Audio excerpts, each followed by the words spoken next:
मला आठवतं मी लहान असताना माझ्या वाढदिवसाला बाबा नेहमी यायचे आणि दरवर्षी न चुकता 26 जुलैला ते यायचे परळीला. मी शाळेत होते आणि एक दिवशी तेव्हा विमान नव्हते. कुर्डुवाडीला गाडी थांबायची. तिथे आमचा माणूस ड्रायव्हर घ्यायला जायचा आणि तिथून बाबा यायचे. आमचा ड्रायव्हर कुर्डुवाडीला गेला आणि तो रिकामीच गाडी घेऊन आला. तर मी रडायला लागले कारण बाबा आले नाही माझ्या वाढदिवसाला. मी खूप रडत होते बाबा नाही आले म्हणून. आणि मग तो म्हणला, "नाही, साहेब आलेच नाही." पूर्ण गाडी मी तपासून पाहिली आणि साहेब आले नाही. मी म्हणत होते असं होऊच शकत नाही की माझा वाढदिवस आहे आणि बाबा आले नाही. म्हणून मी रडत रडत बसली आपली फुरगटून गॅलरीमध्ये आणि मी पाहिलं की बाबा स्वतःची बॅग स्वतः हातात घेऊन बसस्टँडकडून चालत येतात, कारण आमचं घर बसस्टँडच्या समोर होतं आणि बाबा स्वतःची बॅग स्वतः हातात धरून चालत येतात.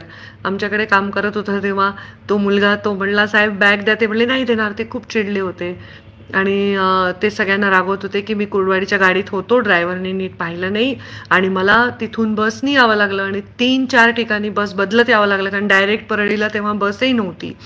आणि मग ते बस बदलत बदलत तिथे आले. लोक विचारत होते, "अरे मुंडे साहेब, तुम्ही बसमध्ये कसे येतात?" तर ते म्हटले की माझी मुलीचा वाढदिवस आहे आणि सगळ्यांना रागवत होते. तेवढ्यात मी बाबा म्हणून गेले तर सगळा राग विसरून त्यांनी मला जवळ घेतलं आणि माझ्यासाठी भेटवस्तू त्यांच्या हातामध्ये होती एवढ्या घाईत सुद्धा ते घेऊन आले होते. अजून एक प्रसंग सांगायचा म्हणजे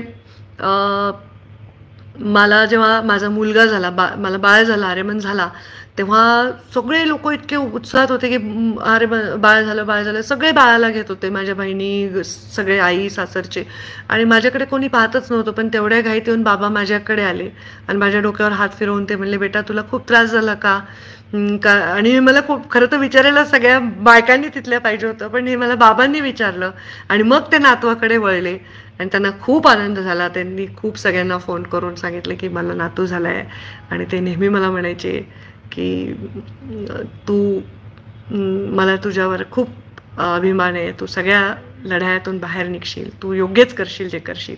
आणि त्याच्या त्या म्हणण्यामुळे माझ्यावर खूप प्रेशर होतं. तसा मी प्रयत्न करते. असे छोटे 2 मी इमोशनल प्रसंग तुम्हाला सांगितले, कारण आज